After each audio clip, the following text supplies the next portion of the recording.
I'm going to sit here and be completely honest with you. 3, 4, maybe 3 or 4 good parts happened on Raw last night. Does it still make it a good show? No. There were some good parts and a whole lot of bad. We'll go over on the review as we go on here. But first things first, I want to get something off my chest if I can.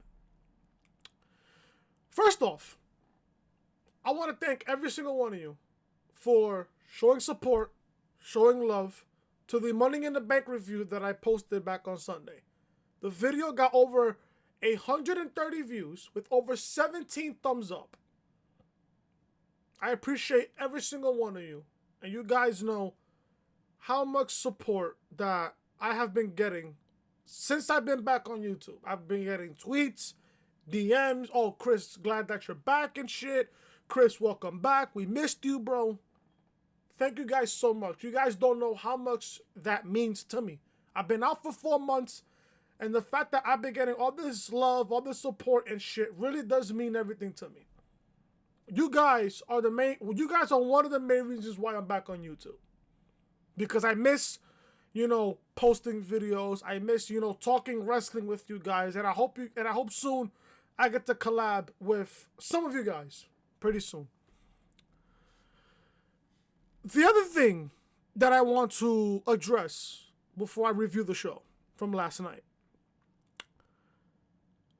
I know for a fact, and I am getting this vibe, I'm getting this feel that DJ Storms, aka DJ Virgin, and JV Pussy, JV Thunder, is watching this video. And if you guys want, you guys can send Storms and JV this video. At this point, I don't give a shit. I'm back on YouTube. I'm back better than ever. It's time to raise some hell up in this bitch. Storms and JV, I hope you're watching. I hope you're watching. I know for a fact, and some people have already told me, that you are pretty mad that I'm back on YouTube.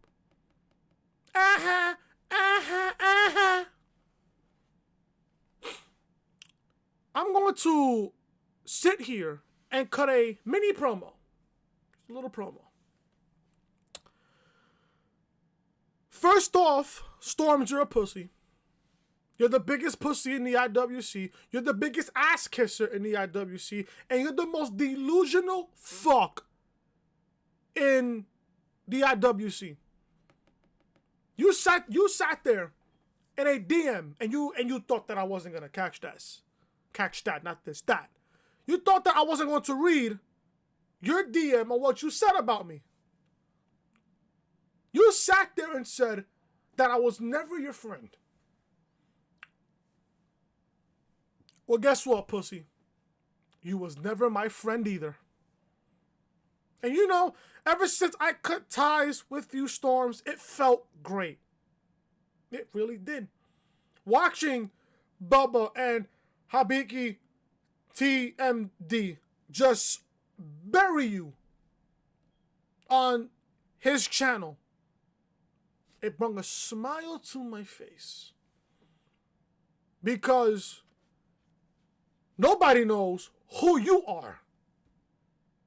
Nobody does. Nobody would want to know you. That's just the truth. And it hurts, doesn't it, bro? I know everybody that's in Storm's group chat. I know everybody in the Storm's Posse group chat. I know every single one of them. And they come to my DMs and they tell me personally, Chris, I hope you bury Storms. Oh, Chris, Storms is annoying. Oh, Storms is this and Storms is that. Motherfucker, you think your shit stinks when it doesn't. You think that you're king shit in the IWC when me and you both know that you're not. And I know full well, Storms, that if I was to be in public And if you was to see me in public, you wouldn't do a damn thing about it. You wouldn't even do shit. Hell, you want me to be honest with you, Storms? I had tickets to Blood and Guts in New Jersey. I was going to look for you, and I was going to low-key punch you in the face. And you wouldn't do a damn thing about it. Sure, it will get me kicked off out of the arena, but at this point, I don't give a shit. I speak on the behalf of everybody else that has hate towards you, that spoke shit towards you and everything else, Storms. This is going to go really bad for you real quick. You think you know me, Storms. You don't. You don't. And you never will. So take this advice that I'm about to give you, and you can take it however the fuck you want to take it. Shut the fuck up, and life is too short to hold grudges. Because I first thought about that when I stopped doing YouTube videos. I learned that myself. Life is too short to hold grudges against people that you have beef with on social media. Stop acting like a little ass boy on Twitter, blocking people because they're speaking the truth about you. You got me blocked. You got Bubba blocked. You got everybody else that you hate blocked because you can't stand the truth about yourself. You really can't.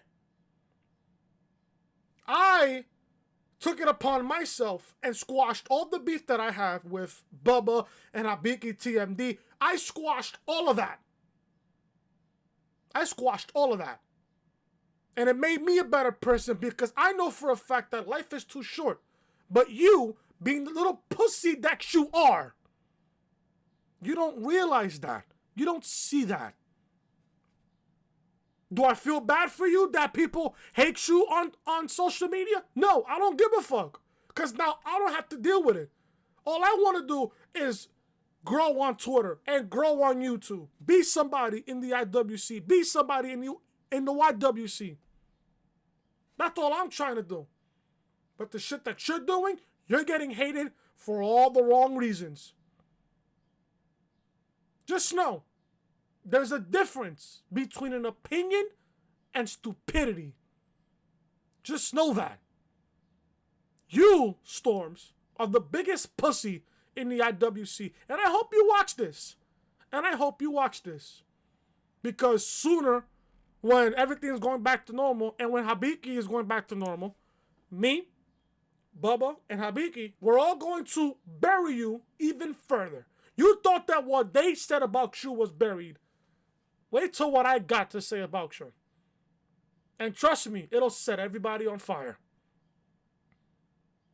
Trust me. I'm speaking on behalf of everybody who doesn't like you. I'm speaking on behalf on everybody who you blocked. I'm speaking for everybody who can't speak up because the simple fact that, they don't have a voice to talk on. Those are the people that I represent. Those are the people that I speak on behalf of. And at the end of the day, when you get exposed, Storms, for who you really are, the people will see everything about you that you're a fucking phony. It's just that simple. There's a reason why they call you chin strap Storms. Get rid of the chin hair, bro. You look like somebody that you shouldn't be. So there you go. That's my promo. And if you don't like it, Storms, don't know what to tell you. Raw review tonight. Oh, man. I tried my ass off trying to watch this show. And I just couldn't. Low-key. I tried. It's like every 15 to 30 minutes after a segment is over or after a match is over, they went to keep on announcing that Becky Lynch is pregnant. It was at a point where they did you know how how this thing is on ESPN, like on the bottom thing with that ribbon shit, and it has like letters and stuff, like updates and shit. They did that same thing for Becky Lynch. Oh, that she's pregnant and she relinquished the Raw Women's Championship. Okay, how many times are you going to tell us that throughout the entire show? We know. We know. It's all over social media and it's all over fucking Monday Night Raw. We get it. We get it. We know. Becky's pregnant. We get it. Like I said, there were a couple of things on this show that was good. Most of them bad. We're going to go over all of that right here on the Raw review for your, well, today is Tuesday, May 12th, but the Raw episode last night was from Monday, May 11th, 2020. I'm your boy Chris, guys. You guys don't know who I am. I'm your boy Chris.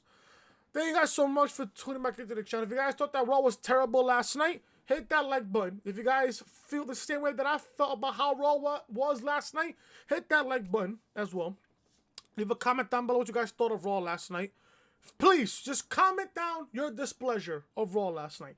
Also, if you guys are new to the channel and you're watching this for the very first time and you like what you see on the channel, be sure to show your support. Hit that subscribe button down below and turn on those bells, guys, for all notifications. Money in the Bank review is live on the channel right now. Link to that video will be in the annotation above that you see on the upper hand corner of your screen. And what I thought that Money in the Bank was actually a thumbs up show. It wasn't that bad of a show. Some few fuck ups here and there, but overall it was still a good show. If you guys want to follow me on social media, you guys can follow me on Twitter at your boy Chris25_. Twitch, I do stream on Twitch. Twitch.tv/your boy Chris YT. And if you guys want to follow me on Instagram as well, follow me on Instagram at SavageChris25_. Let's begin Raw review from Monday's show. So, they were not live. The show was taped, just know. They were at the Performance Center in Orlando, Florida. We go right into the ring, and out comes Raw Women's Champion Becky Lynch. She's wearing the women's money. She's not wearing. She was bringing to the ring the women's Money in the Bank briefcase, and there's no sign of her title. Lynch enters the ring and places the briefcase on a podium, then poses on the ropes.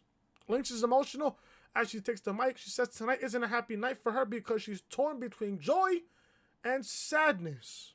She's at a place in life where things are about to change. She asked officials to raise the stakes for the women's Money in the Bank ladder match, and they did just that.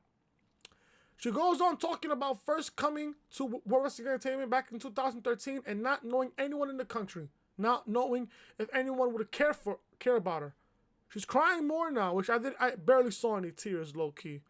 Becky goes on about the fans and says the fans deserve to hear this from her first. She says she has to go away for a while. The music interrupts and out comes Asuka, the winner of the women's Money in the Bank ladder match from Sunday. Now, there were rumors going around yesterday afternoon, on Monday afternoon, that Becky was pregnant. Everybody took it with a grain of salt. Nobody didn't want to believe it until the show happened tonight. So everybody waited. Everybody took it with a grain of salt and waited until the show actually started. Asuka enters the ring ranting about how the briefcase is hers. No doubt, she won the briefcase back on Sunday. Lynch agrees. She says Asuka has beaten her when no one else could. She has been the best wrestler in the world, and this is why she's glad this has happened to Asuka. Well, she's been the best women's wrestler so far on Monday Night Raw. So, that's there up for discussion. Becky reveals that Sunday's match wasn't for the briefcase. It was for the title. She opens the briefcase, which Asuka hasn't been able to do because only Becky knew the combination. How did Becky Lynch get to the briefcase? I have no idea. Like I have to really ask this question. How did Becky Lynch get in touch with the Money in the Bank briefcase? How? And does she really know the combination to the fucking briefcase? Really? I guess there. Becky opens the case and the Raw Women's title falls out. Asuka is shocked that she's the champion. Becky confirms that Asuka is the champion. Asuka takes the title and goes to the floor dancing around with the title. It was kind of cringe. It was kind of over the top and cringe also. She dances up to the announcers stands on the announce table, and is all smiles. She laughs and dances some more, back down into the ring with Becky. Lynch says a few more things to Asuka and says she's going to be a mother now. Asuka is surprised. Asuka hugs Becky and chants her name. Becky is all smiles now. Lynch and Asuka hug while Becky's music hits. Lynch exits the ring smiling some more and crying. Like I said, I barely saw any tears. Crying some as her music plays. She slowly walks up the ramp looking back at Asuka in the ring. An emotional Lynch exits to the back, telling fans she will miss them. We go back to the ring, and as Asuka's music plays, she celebrates as we go to commercial break. Back from the break, we see Samoa Joe standing with Tom and Saxton. We get replays of Becky Lynch's announcement with Asuka, which was been a common theme all show. It was getting annoying after the fucking second time. We also see Becky return to the backstage area as other superstars congratulated her. And that was the end of the opening segment of Monday Night Raw from last night's show. One, I want to sit here and congratulate Becky Lynch and Seth Rollins on having their new baby. If I was to choose what they should have or what they could have, I hope it's a girl. I hope it's a girl. So that's one. Congratulations to Becky and Seth on their first child. So that's one. Two. People are going to sit here and think, okay, Becky is going to be out of action for a long time. Is this going to hurt the women's division? No. No, it's not. It's not. And I'll tell you why. You got to think long term here. You have to book long term. You have to really think long term here. Now, I do not agree that Asuka should be Raw Women's Champion. Don't get me wrong, I love Asuka. Don't get me wrong, I love Asuka. But Asuka should have the briefcase. She really should. She should still have the briefcase. If I was Vince and I was creating this whole entire thing, I would have a tournament to determine the number one contender for the Raw Women's Championship. The two finalists, they can go at it at Backlash or another pay-per-view for the Raw Women's title. That's what I would have done. The reason why I say it's good that Becky is going to be out of action is because, think about this here. Think about the timing, the time period when Becky can possibly come back. Who knows how long Becky has been pregnant? Who knows? I think from what I remember, the last match that Becky Lynch had was WrestleMania. And I believe they taped WrestleMania back in March. I believe towards the end of March. That's when they taped WrestleMania, those 2-night shows, those 2 nights of WrestleMania. I think they taped those back in March. Because we all knew WrestleMania was taped.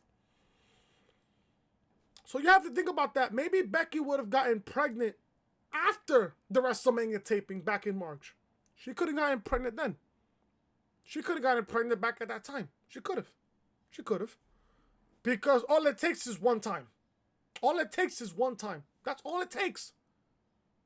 That's all it takes. Is one time. You have to think about the timing here. Like, say, for example, Becky was pregnant somewhere like in the middle of April or in the end of April. You got April, you got May, June, July, August, September, October, November, December. Becky is going to give birth to the baby somewhere between December and January. She's going to give birth. Somewhere around December and January. Somewhere in that bubble. Low key, with Becky gone, they're going to need somebody to carry Becky's load when she comes back eventually. Asuka can be that person. Shayna could be that person. What if a returning Ronda Rousey comes back and she takes the Raw Women's Championship from Asuka? What if? I wouldn't mind a Ronda versus Asuka match, and I also wouldn't mind Asuka versus Shayna Baszler. I wouldn't mind those 2 matches. I wouldn't mind it. Especially for the Raw Women's Championship. Yeah, sure, the women's division still sucks, but at the end of the day, you got Asuka carrying the women's championship, maybe until Ronda Rousey comes back, or unless they have Shayna and Asuka feud for the Raw Women's title, which I wouldn't mind. But at the end of the day, now who's going to care about Shayna Baszler now? She could have won the Rumble. She won the Chamber. She came out of that Chamber match looking dominant as fuck. She loses to Becky Lynch at fucking WrestleMania, and she didn't even make it to the roof of the Chamber. She didn't even make it to the roof of the Chamber. She didn't even make it to the roof of the fucking headquarters for Money in the Bank this past Sunday. I think they're still going to book Asuka and Shayna, or unless if you want to save this match for SummerSlam, you can do Asuka and Ronda for SummerSlam. You can do that for the Raw Women's title, and then have Ronda win the championship. Have Ronda win the championship, and then you can have Asuka. You can have Ronda hold the championship to WrestleMania, eventually when Becky Lynch comes back. Because we still need to get that one matchup between Ronda and Becky. We were supposed to get this match last year at WrestleMania. We didn't get that match last year because Vince wanted to add Charlotte to add more value to the matchup. You can give us Ronda and Becky at WrestleMania next year in Los Angeles at SoFi Stadium, which is another thing you can do. And on top of that, people are starting to think, they're thinking about this now. With Becky being out of action, is this going to kill Becky? No. It's going to make her more over than anything before. Actually, to be really honest with you, with Becky Lynch out, this is a good thing because when she comes back, she's going to be more over than her winning the Rumble last year. And that road that she went through to get to WrestleMania last year, she's going to be more over when she comes back from the pregnancy than ever before. She's going to be a lot more over. So that's the positive about Becky being out of action. The negative part about this is why would you just straight on give Asuka the Raw Women's title? She won Money in the Bank. She won the briefcase with a contract on it that she can cash in anytime she wants for a Raw Women's Championship match. Was it too hard for this company to keep Asuka as Money in the Bank and build a tournament to crown a new champion while Asuka is like right there in the mix of things with the Money in the Bank briefcase? Was that so hard? No, you just want to fucking have 6 people compete for a Raw Women's Championship. And on top of that, you had 3 SmackDown women compete for a Raw Women's title? Didn't make sense to me there. Does not make sense to me there whatsoever. It really does not. So Asuka as champion, don't get me wrong, I love Asuka. Don't get me wrong, I love Asuka. I've been enjoying Asuka. Low key, whether you people like it or not, Asuka has been the MVP of the empty arena shows. She's been the MVP. She's been entertaining, a little cringe, but we all love Asuka. I love Asuka. Going back to NXT days, I've been loving Asuka. Just that now Asuka is Raw Women's Champion. Who is she going to feud with? Potentially with Shayna, potentially with Ronda in the summer. Potentially. Those are 2 good feuds there. Can you imagine Asuka versus Shayna Baszler? That would be one hell of a match. And can you also imagine Shayna and Ronda Rousey at SummerSlam for the Raw Women's Championship? That's some good shit. That is such good shit. So that's my negative point on that about Asuka being Raw Women's Champion. I just don't know why they gave the championship to her. Like, just give it a briefcase and you just book a solid tournament to determine a new Raw Women's Champion. Shayna could be still champion and have Asuka still hold the Money in the Bank briefcase. Whenever the time is Asuka to cash in that contract.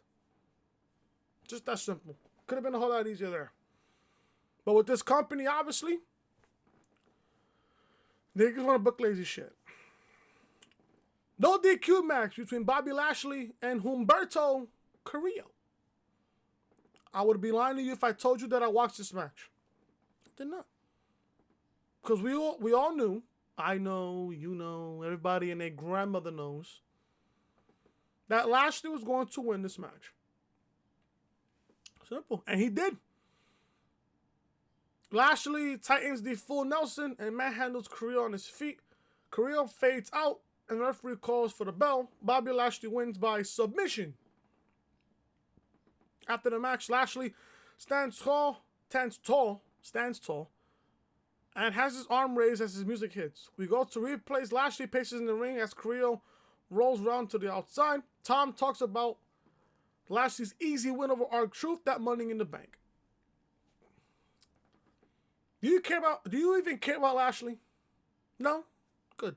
Don't give a shit either. Raw Tag Team Champion Street Profits are backstage talking about the Viking Raiders. Apparently there'll be a 2-on-2 Space Jam basketball game between the two teams later on tonight. Montez Ford and Angelo Dawkins want the smoke. We cut to Eric and Ivar. Ivar has a basketball and he looks confused by looking at it. Eric wonders why the Profits would challenge them to a basketball game. Ivar says Eric is the one who told the Profits they can do anything better. And that is true. Eric wonders why Ford and Dawkins couldn't pick something like sword fighting or axe throwing because they're Vikings. Ivar asks if it will help if they did some karaoke. Now, I did not watch that Monday Night Raw where the Viking Raiders did some karaoke and I heard it was god-awful. Eric says no. Ivar is confident that they've got this, but they have to remain physical like in the ring. They're both not sure what fouls are, but they're ready for the 2-on-2 game. So, there you go. Don't give a shit. Back from the break, and we get a replay of the segment with Becky Lynch and Asuka. This is like the second time already. This was the second time, and at that point, I was really tired of it. Charlie Caruso, which I already know is going to get hate on social media after what she said on the closing segment of Raw last night. I mean, she didn't legitimately say it just to say it. It was just fed to her. Okay, which it is what it is. Charlie Caruso's backstage with Asuka now asking about her title reign. Kairi Sane enters a shot and she's shocked at her partner winning the title. They start celebrating together and continue this to end the segment. Did you know now that Asuka is a Grand Slam champion? She won the NXT Women's Championship. She won the SmackDown Women's Championship. She won the Women's Tag Team Championship. And she won now the Raw Women's Championship. So now she is a Grand Slam winner. I believe she joins Bayley. And I believe Sasha Banks. I believe Sasha Banks is a Grand Slam winner. She won the NXT Women's Championship. Women's Tag Team Championship. Raw Women's Championship. Oh no, she never held the SmackDown Women's title. No, she didn't. She never held the SmackDown Women's title, so never mind. So Asuka joins Bayley as the only two people to win the Grand Slam Championship. Because Charlotte never won the Women's Tag Team Championship, and so did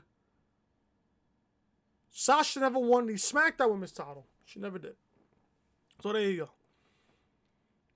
There's a history lesson for you there. Tom sends us a video package on the Randy Orton vs. Edge feud. They will be here in the ring together tonight. We see how Apollo Crews was injured at the hands of Andrade a few weeks back, and the camera cuts backstage to Zelina Vega, trying to calm things between Andrade, Austin Theory, and Angel Garza as they argue. Garza will be in action next. Back to commercial. And then we get a match between Angel Garza versus Akira Tozawa. Now, I have a problem with this. Why is Akira Tozawa competing on Monday Night Raw losing when he's been in the NXT, in the interim NXT Cruiserweight Championship tournament, and he's 2-0 so far in that tournament? Why is he on Raw losing when he's competing in a tournament for a championship? And he has to look as strong as possible. Angel Garza wins with the wing clipper, covering Tozawa while staring down Austin Theory. So after the match, Vega gets in between her trio as the argument continues in the ring.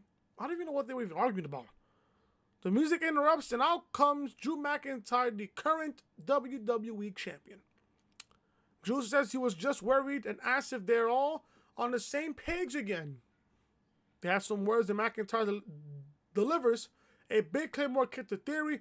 Garza and Andrade laugh at Theory. McIntyre delivers a Claymore kick to Garza next, sending him out to the floor over the top rope. Drew and Andrade go face off now. They face to face, trading words.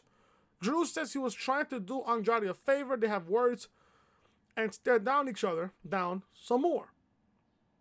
Drew shoves Andrade and the stare down continues as we return from commercial, and then we get a champion versus champion non-title match between Andrade and Drew McIntyre. Didn't we see this match a few weeks ago? I'm just asking. Didn't we see this match back in April? Of course, it was after WrestleMania. Didn't we see this match after WrestleMania? Why am I getting this match again? Well, we all know that Drew can't take a loss until eventually he drops the title. Because you know it's coming soon. I don't know how soon, but it's around there. That McIntyre is going to eventually drop the championship. I don't mind this match. This match is good. Don't get me wrong. I love the chemistry between McIntyre and Andrade. I love the chemistry. This goes way back to NXT. Those days were fantastic, of course, for Drew and Andrade. McIntyre wins with the Claymore kick. Obviously, McIntyre has been using the Claymore kick a lot, which I love. Which it shouldn't be kicking out at all. Nobody should be kicking out of the Claymore kick at all. Because it's just that devastating. So McIntyre wins. And shit. Andrade was focusing on the left elbow or the left arm of Drew McIntyre. Because Andrade was responsible for McIntyre's torn bicep when Andrade beat McIntyre back at NXT TakeOver War Games in 2017 for the NXT Championship. So McIntyre wins with the Claymore kick. Very good match. Very good match up here. After the match, Drew stands tall as his music hits. Drew has his arm raised as we go to replays. Drew takes the microphone and says he didn't come out to have a match, but he comes dressed to fight because anything can happen on Monday Night Raw. Plus, he's always down to have a Claymore party. As long as it has booze and hookah, I'm completely fine with. And that was fun. Drew does want to address some things. He says his match with Seth Rollins at Money in the Bank was a hell of a fight. It was a really good matchup back on Monday between McIntyre and Rollins. Very good match. Very good match. It was boring in the very beginning, and then it picked up. Within the last, 10 minutes, it picked up. So I like that there. And Rollins brought it. He wanted to say he fucking brought it, but you have to keep it PG. But he won. Drew mentions the brand-to-brand invitation next. Get a little of this. He says Raw extended an invite to SmackDown, and not only did they accept, they chose Drew as their opponent. So I'm guessing this is going to be a common theme now within the coming weeks. Just to, boost up the ratings for Raw. He gives some clues, and the biggest is that everyone on Earth hates this person. And the minute he said everyone on Earth hates this person, I already knew. It's Baron Corbin. Right? Drew says he is a terrible, terrible human being. Check right there for King Corbin. Drew announces he'll be facing King Baron Corbin next week on Monday Night Raw. So, let me get this straight. There is a brand-to-brand invitation. So I'm guessing any superstar from Raw that gets an invite from SmackDown has to accept that invitation to go to SmackDown and compete there. Or if you're a SmackDown superstar that's receiving an invitation from Raw, you have to accept the invitation just to go to that show. Got it. Terrible idea. Terrible idea. Fucking terrible. Where was I off here? Okay. Drew says Corbin has finally stepped up, but Drew promises he will have a Claymore fit for a king ready for Corbin next week. Drew drops the mic as his music starts back up. He makes his exit after saying he wants to rip Corbin's head off next week on Monday Night Raw. So, I have to see Corbin on Friday nights. Now I have to watch him on Monday. I have to watch him twice a week. I think once is enough. We have to watch him now twice a week on Monday and Friday? Who books this shit? Hello? Hello? Who books this shit?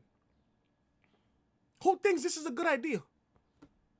I'll give it a couple of weeks before it fucks up completely with this brand-to-brand invitation. Fucking terrible. And this is a way, obviously, to build up the rating because last week's rating was fucking terrible.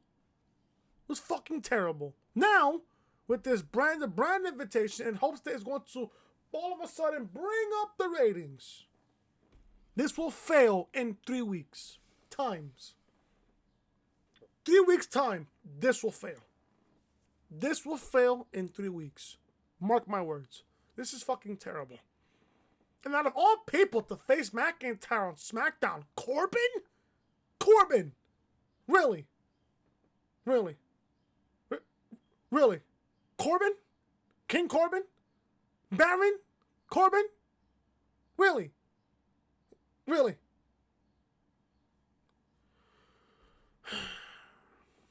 It is what it is.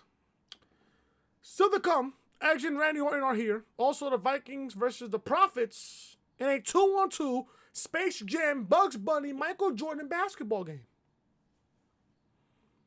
We see Alexa Bliss and Nikki Cross backstage. Back to commercial. Back from the break, and MVP is giving praise to Bobby Lashley backstage. MVP said something that literally just a little bit caught my attention. MVP asked Lashley why he's fighting people like Humberto Carrillo and not the WWE champion. Could this be a tease that we could be getting Lashley versus McIntyre next for the title? God, I hope not. MVP reminds Lashley how many years it's been since he last fought for the WWE championship. You know how long ago it's been since Lashley fought for the WWE Championship? 2007, when Lashley fought John Cena at the Great American Bash 2007 for the WWE Championship in San Jose. This was when Cena was having the year-plus reign as champion. I think Cena held the title around that time, from September of 2006 to, I believe, October of 2007. So Cena held the title for just about 13 months. 12 and a half months Cena held that championship for. One of those matches that Cena defended the championship against on pay-per-view was Bobby Lashley. It was back at the Great American Bash 2007 pay-per-view. And I'm not going to lie to you, that match was not that bad. Was it? It was alright. It wasn't that bad. All these years later, an MVP is back, but Lashley is stuck in the same damn spot. He asked when Lashley is going to let himself out of that place and be Lashley. He walks off for his match and tells Lashley to marinate on that. MVP comes across Lana and tells her if Lashley is looking for a way out, come find him. Lana just screams and yells at MVP as he walks off. Are they building Bobby Lashley as Drew McIntyre's next opponent? I don't know. I really don't know. Possibly. But am I going to sit here and care? No, I'm not. Because right now, I cannot take Bobby Lashley serious. I just can't. I really just can't. We go to the ring. Out come the Women's Tag Team Champions, Alexa Bliss and Nikki Cross, for a special edition of the Moment of Bliss on Raw. JD says Moment of Piss, which makes me laugh. Bliss said she thought it was time to bring a moment of piss on the road. They talk about Becky Lynch's pregnancy announcement and Mother's Day. They go on, and out come their guests.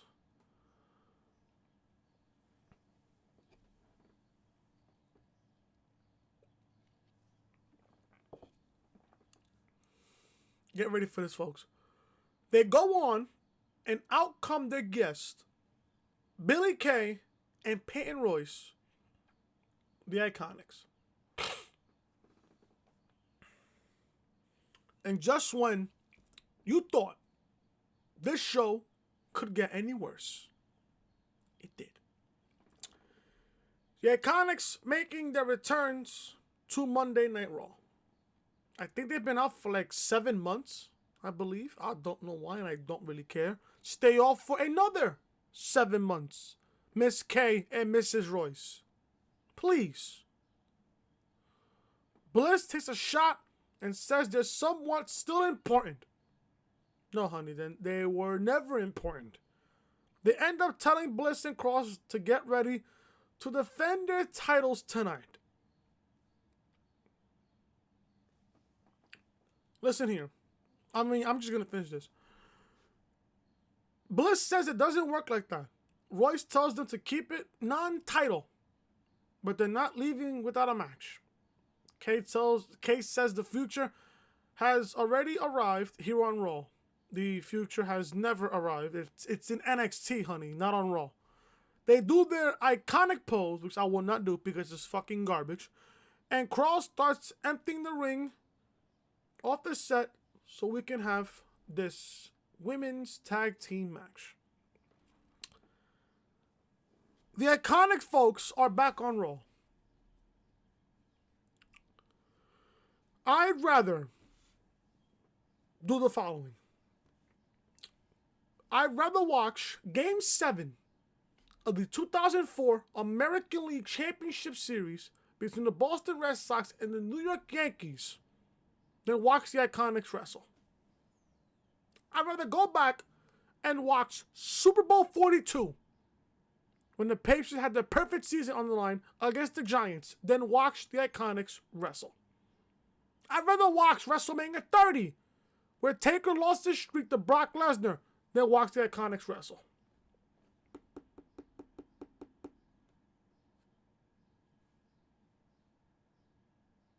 Am I supposed to care about the Iconics? No. Am I going to care about the Iconics? No.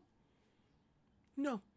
I guarantee you all these Iconic super fans were all excited. Oh my God, the Iconics are back on Raw. Oh my God, bro. Yo, they're back on Raw.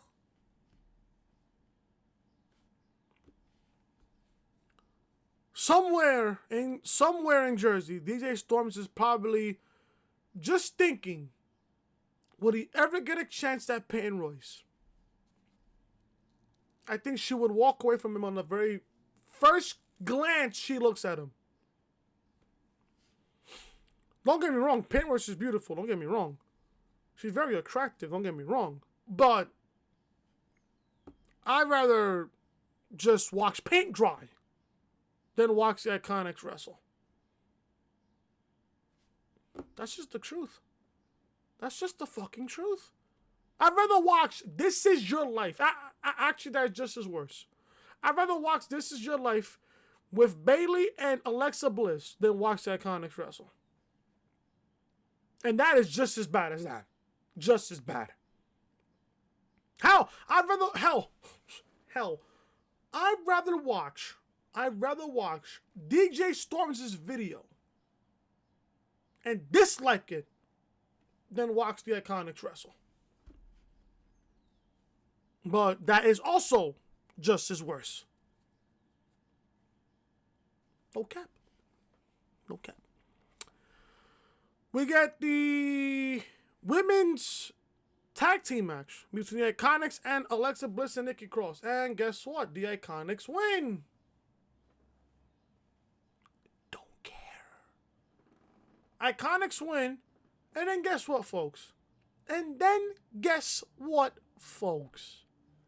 Next week, we are getting the Iconics going up against Alexa Bliss and Nikki Cross for the Women's Tag Team Championships. Give me a reason not to watch this show. Give me a reason not to watch this show next week. I will be falling asleep during this match. No question. People say, oh, this is your bathroom break match. Nope, this is my nap match. This is the match where I'm taking a nap. You'll probably see my pillow and my Yankees blanket in the beginning of the review tomorrow. No, actually during the review next week when I'm covering the show next week. So expect my pillow and my Yankees blanket next week. When we're covering Raw and we're covering the match next week. Iconics win. Do you give a shit? They've been back tonight. They've been out for 7 months. And they get a victory over the Women's Tag Team Champions. Over the Women's Tag Team Champions. You expect me to care? No. No. I don't blame anybody if they fucking change the channel after this match. It's just the truth. It is what it is. After the match, the Iconics retreat to the stage to celebrate their win as the music hits. We go to replays. Bliss and Cross clutch their titles and recover as Kay and Royce taunt them. Charlie Caruso is backstage with Rey Mysterio. He feels great after Money in the Bank, but admits he saw his life flash before his eyes when King Corbin tossed him off the roof. Rey says the miracle happened as he landed on another part of the roof just 6 feet down. It's not that far. By the time he realized tonight's partner, Aleister Black, suffered the same fate. He congratulates Otis on winning and says he tried his best but couldn't get the job done. Caruso goes on about tonight's match and Seth Rollins appears, and Seth Rollins looked fucking dead. Dead. Rollins appears, standing Rey down. Rey says be the best he win tonight. Rey congratulates Rollins and says being a father genuinely changes your life. Rey is genuinely happy for Rollins and Becky Lynch. Rollins just turns and walks away. Rey is confused and then walks away. That was a pretty interesting thing that Seth Rollins did. He was looking all dead. His hair was all messed up. I'm starting to like Seth Rollins now. I'm starting to like this Jesus, like Messiah-like in Seth Rollins. I'm starting to like this, honestly. I really am. We got a 6-man tag between MVP, Brendan Vink, and Shane Thorne versus Cedric Alexander, Ricochet, and R-Truth. I did not watch this match. I really did not. I was low-key taking a shower during this match. And R-Truth, Cedric Alexander, and Ricochet win. Don't get me wrong, I love R-Truth. Why is a person named Pretty Ricky being featured on Raw? R-Truth with his, crazy eyes and the fucking fake teeth. R-Truth is genuinely funny. He is. He's genuinely funny. And I love R-Truth. He's genuinely funny. He's hilarious. I love the guy. He doesn't need this Pretty Ricky type character. He doesn't need it. Yeah, sure, it's showing his, his personality and his sense of humor. Yeah, sure. But it's not needed. At least in my opinion, it's not needed. But that's just me. R-Truth is genuinely funny the way he is. He's just genuinely funny. R-Truth, Cedric Alexander, and Ricochet win. R-Truth hits the lie detector on MVP for the victory. There you go. I doubt anybody would even talk about the show tomorrow. Or the match tomorrow. During breakfast, lunch, and dinner tomorrow. After the match, Truth stands tall, but the music interrupts, and out comes Bobby Lashley. Lashley hits a big spear on Truth. Lashley manhandles Truth some more as MVP watches. He then stands by as MVP levels Truth with a running kick to the head. MVP and Lashley leave to the back to talk to Lashley as his music hits.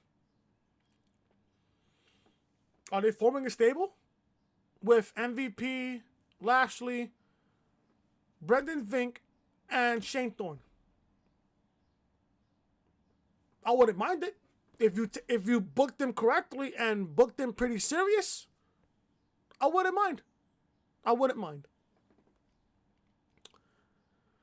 Jinder Mahal. This is the part of the show where I am scared. And I tweeted this to JD. Oh my God, he said Drew McIntyre's name. He warned us. I've been watching off the script a lot. Let me tell you. He pitched the idea that it could be McIntyre and Jinder possibly at Backlash. And I said this also during the Money in the Bank review back on Sunday. I said this also, and I gotta agree with JD. I gotta agree with JD here. Charlie is backstage with Jinder Mahal. She welcomes him back, and he says he's truly honored to be back. He says one positive is his old pal, Drew McIntyre, being WWE champion. They go back to the 3MB days, which is fucking god-awful. He was elated to watch Drew prosper, but as a former WWE champion, he deserves to be loved by the WWE Universe. Jinder has learned from his past mistakes and is on his way back to the top. His journey to the top this time will be a hero's journey as he walks off. I'm scared. Are they? Because Drew is champion. Drew McIntyre is fucking fantastic on Raw, which I fucking love. Don't tell me we're getting Jinder and Drew at Backlash for the WWE Championship. Please. Drew deserves a lot better. Please. For the love of Christ, do not give us McIntyre and Mahal at Backlash for the WWE Championship. Please, Lord, answer my prayers that we do not get this match. The Father, the Son, and the Holy Spirit. Amen. God works in mysterious ways, bro. I hope he answers my prayer. I hope he does. We see AJ Styles sitting down with some popcorn in the back. Where is your beverage, Mr. AJ Styles? I have my beverage. Where is yours? You're having some popcorn without no bev. That is a heartburn waiting to happen. AJ Styles sitting down with some popcorn in the back to watch a special look at The Undertaker's Last Ride documentary on the WWE Network. Now, The Undertaker documentary, so far chapter 1, fucking fantastic. Fucking brilliant stuff. I cannot wait till next Sunday for part 2. Or should I say chapter 2? I can't wait. Fucking fantastic. I love it. I love it. I love it. If you guys have some swell, delicious food and you're looking for something to watch, I recommend this to every single one of you. The Undertaker documentary, it's something to watch. It's fucking phenomenal. It's fucking phenomenal. Let me know also down below in the comment section, would you guys like me to review the Undertaker Last Ride documentary episodes. I can review Chapter 1, Chapter 2, Chapter 3, Chapter 4, Chapter 5. If you guys would want me to review the episodes of the Undertaker Last Ride documentary, sound off in the comment section. I would love to do that. Because you guys know Undertaker's my all-time favorite superstar. And I would really want to talk about that with you guys. If you guys are interested in that, sound off down below in the comment section. Back from the break, we get another replay. I think this is the 10th time of the opening segment with Becky and Asuka.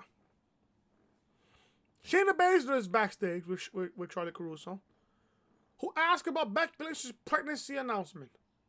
Baszler wonders how stupid Becky was to get knocked up as champion. She says 10 out of 10 mothers will swear that pregnancy didn't ruin their careers. Baszler goes on and says Becky is throwing it all away to house some miserable parasite. She says to imagine a man barefoot and fat sitting on a couch eating bonbons. I think that's probably DJ Storm's also after his quote-unquote YouTube career is over. Baszler says the kid is going to suck. DJ Storm suck. In general, he sucks in general. His content sucks. You know who the father is. I rest my case. Baszler says as she walks off. Fucking phenomenal. I love Shayna Baszler. Listen, she may be killed on the main roster. Her momentum coming out of NXT may be killed. But she's a fantastic talker. She is a fucking phenomenal talker. She can cut a promo. And that's the one of the few things I love about Shayna Baszler is that she can cut a promo. Love it. Tom leads us to a special look at the Last Ride on the network, featuring a behind-the-scenes look at The Undertaker. Chapter 1 of 5. Also, there's 5 chapters. Okay, so there's 5 chapters. Premiere on Sunday. The special look ends as we see AJ Styles backstage watching. He's not happy, throwing his popcorn and storming off. Are we getting another Styles Taker match down the road? I mean, one thing that World Wrestling Entertainment does not do is have continuity. I don't know. Let's see. I don't know. Because the Boneyard match between Styles and Taker was it's a masterpiece. It was like Picasso painting a picture. It was just fucking phenomenal. It was fucking fantastic. Oh, and by the way, if you guys want to know about my WrestleMania thoughts, Night 1 was a whole lot better than Night 2, if you ask me. Night 1 was a lot better than Night 2. There you go. We get Rey Mysterio and Aleister Black versus Seth Rollins and Buddy Murphy. This tag team match was pretty good. But the main thing that I loved about this match was how Seth Rollins was like this.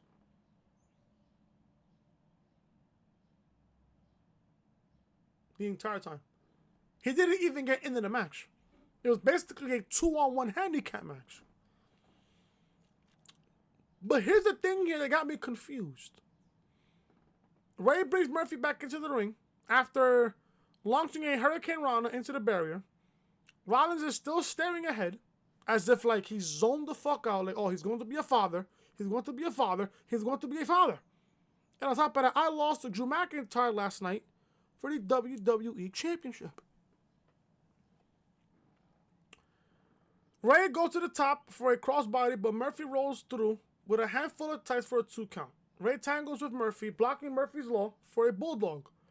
Murphy kicks out at 2. Rey gets sent into the corner. Rey back elbows Rollins.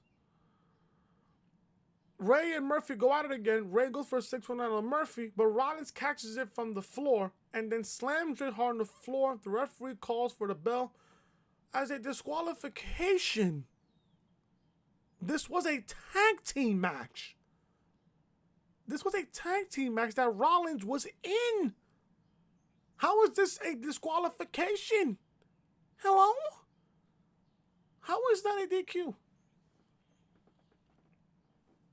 this company's a joke. And I say this every time. This company's a joke. Rollins was in the match. How is that a DQ? Rollins was in the match. Rollins was in the match.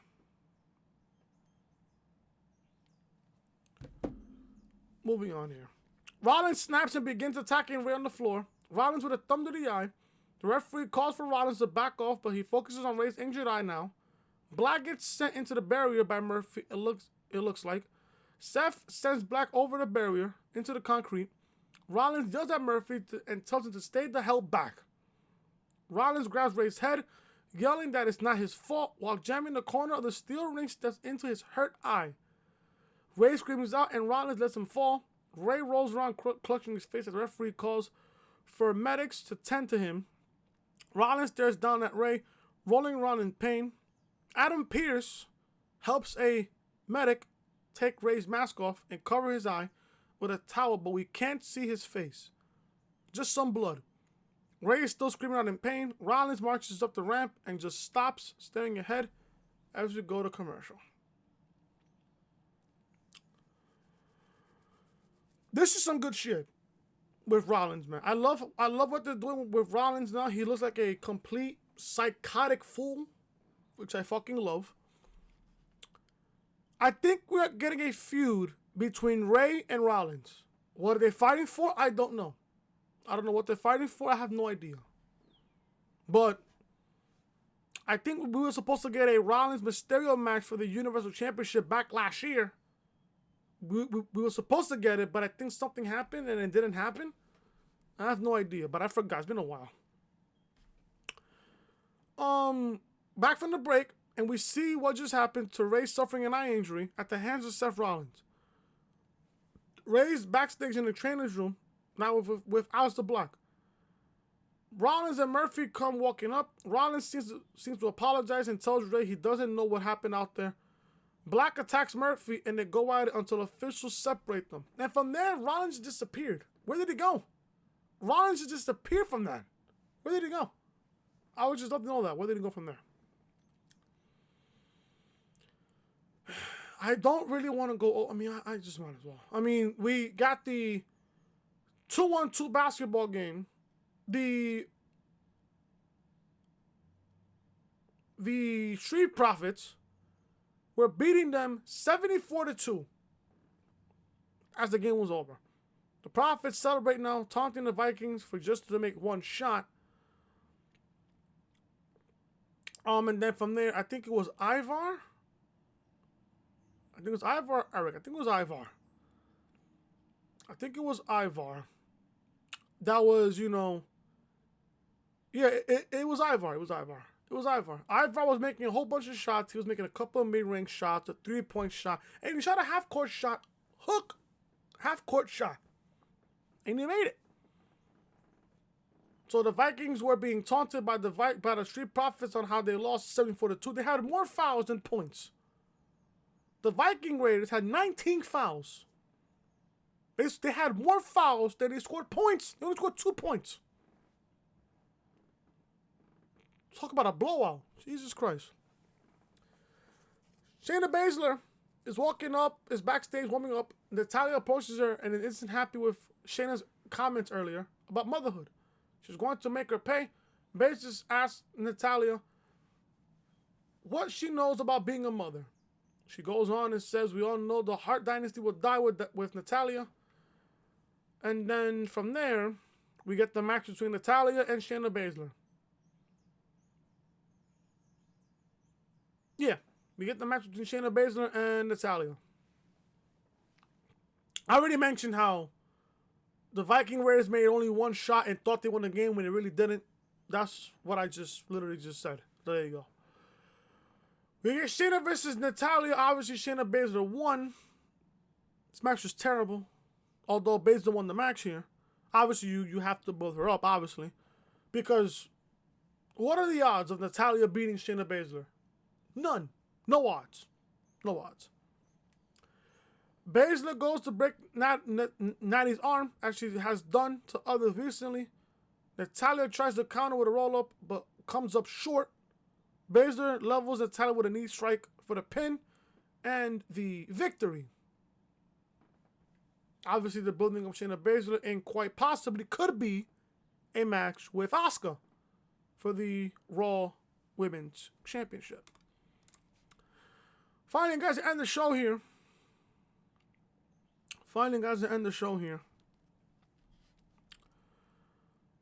Charlie is backstage with King Corbin now. Before she asks about next week's match with Drew McIntyre next week, she wants to know what happened at Money in the Bank. Corbin says last night proved he will do whatever it takes.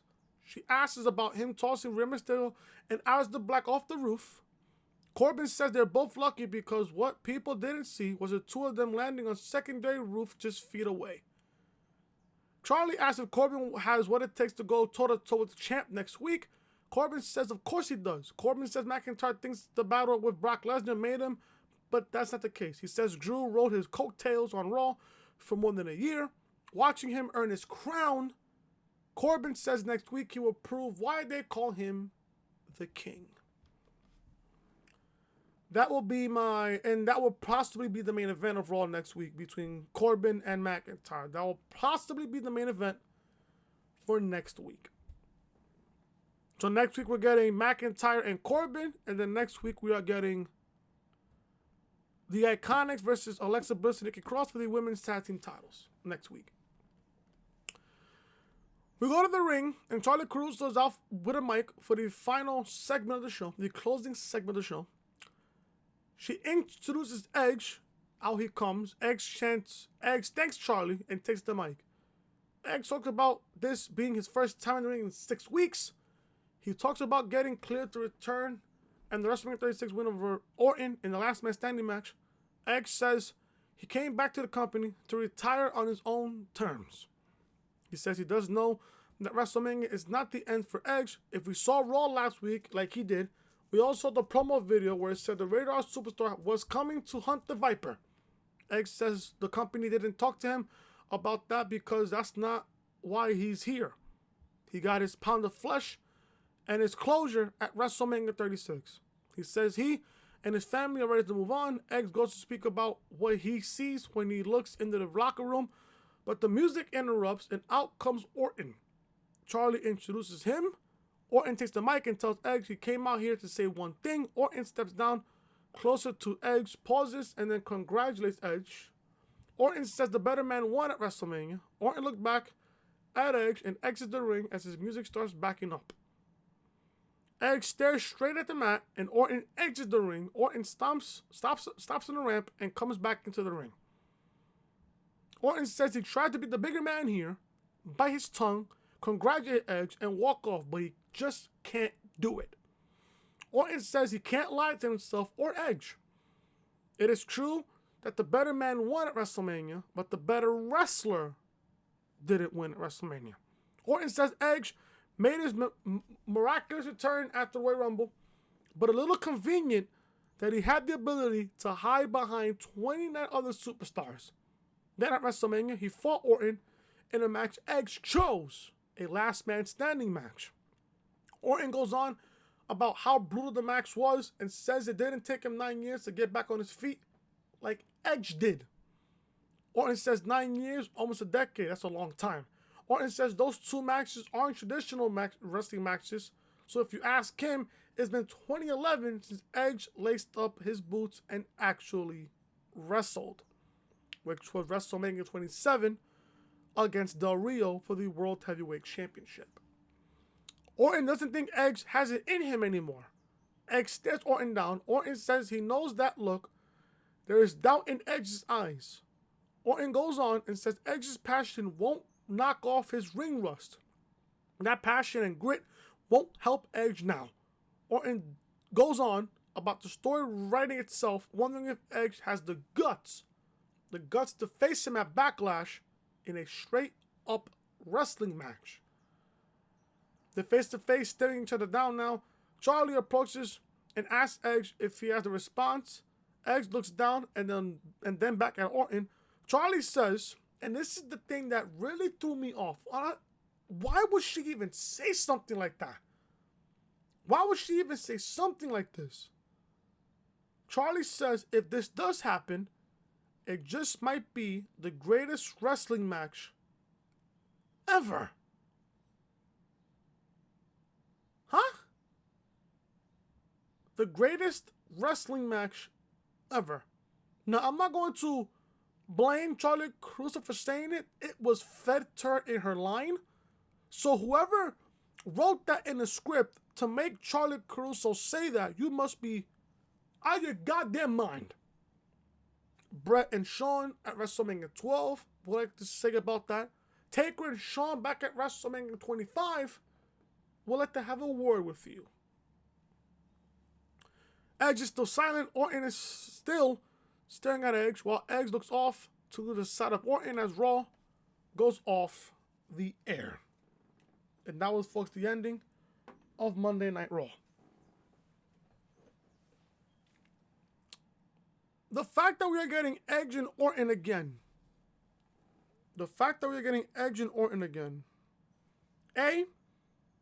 Literally, they just admitted to us without really saying anything that the match that they had at WrestleMania was fucking terrible.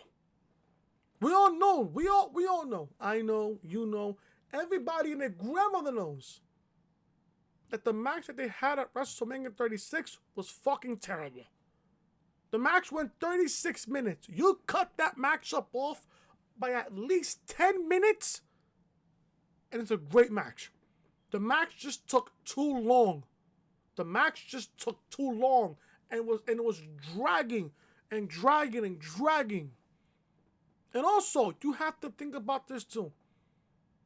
Orton and Edge feuding again, it's for the ratings to go up.